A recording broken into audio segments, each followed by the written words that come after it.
10 அம்ச கோரிக்கைகளை வலியுறுத்தி ஜாக்டோ ஜியோ அமைப்பினர் தமிழகத்தின் பல்வேறு இடங்களில் பேரணியில் ஈடுபட்டனர்.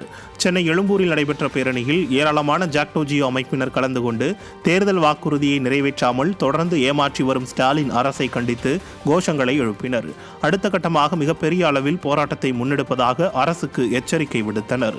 இதேபோல் அரியலூர், வேலூர், ராணிப்பேட்டை உள்ளிட்ட மாவட்டங்களில் பேரணியில் ஈடுபட்ட ஜாக்டோ ஜியோ அமைப்பினர் பழைய ஓய்வூதிய திட்டத்தை அமல்படுத்த வேண்டும், அரசாணை எண் 243 ரத்து செய்ய வேண்டும் உள்ளிட்ட கோரிக்கைகளை வலியுறுத்தியும் அரசு ஊழியர்களை தொடர்ந்து ஏமாற்றி வரும் விடியா முதல்வர் ஸ்டாலினை கண்டித்தும் கோஷங்களை எழுப்பினர்.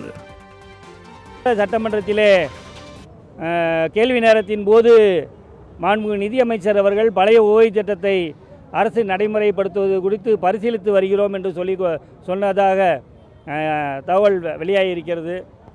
4 ஆண்டுகளாகவும் தொடர்ச்சியாக இதே பதிலை தான் அறிவித்து கொண்டிருக்கிறாரே தவிர பழைய ஓய்வு திட்டத்தை நடைமுறைப்படுத்துவதற்கான எந்த ஒரு ஆக்கப்பூர்வமான நடவடிக்கையும் எடுக்காத சூழ்நிலையில் ஜாக்டோ ஜியோ மே 25க்கு பிறகு போராட்ட ஆயத்த மாநாட்டுக்கு பிறகு வலிமையான போராட்டங்களை முன்னெடுப்போம் என்ற செய்தியை இந்நேரத்தில் தெரிவித்துக் கொள்கிறோம்.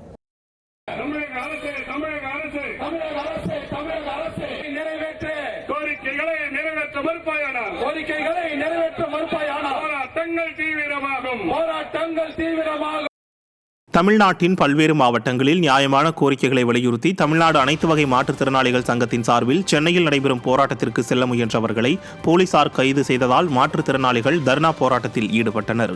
மாற்றுத்திறனாளிகளுக்கு ஆந்திராவில் வழங்குவதைப் போல உதவித்தொகை உயர்த்தி வழங்க வேண்டும், 100 நாள் வேலை திட்டத்தில் மாற்றுத்திறனாளிகளுக்கு வேலை வழங்க வேண்டும் உள்ளிட்ட நியாயமான கோரிக்கைகளை வலியுறுத்தி தமிழ்நாடு அனைத்து வகை மற்றும் பாதுகாப்போர் உரிமைகளுக்கான சங்கத்தின் சார்பில் சென்னை எழிலகத்தை முற்றுகையிட்டு போராட்டம் நடத்தப்போவதாக தெரிவித்திருந்தது.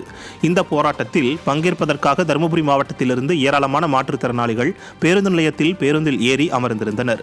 இந்த நிலையில் அங்கு வந்த போலீசார் சென்னை செல்லும் பேருந்துகளை தடுத்து நிறுத்தினர். இதனால் ஆத்திரமடைந்த மாற்றுத்திறனாளிகள் காவல்துறையினரின் அராஜகத்தை கண்டித்து பேருந்து நிலையத்திலேயே தர்ணா போராட்டத்தில் ஈடுபட்டனர். இதேபோல சென்னையிலும் எழிலகத்தை முற்றுகையிட இருசக்கர வாகனத்தில் சென்று கொண்டிருந்த போது போலீசார் அவர்களை சாலையிலேயே மடக்கி பிடித்தனர். பின்னர் மாற்றுத்திறனாளிகள் சாலையை முற்றுகையிட்டு போராட்டத்தில் ஈடுபட்டனர்.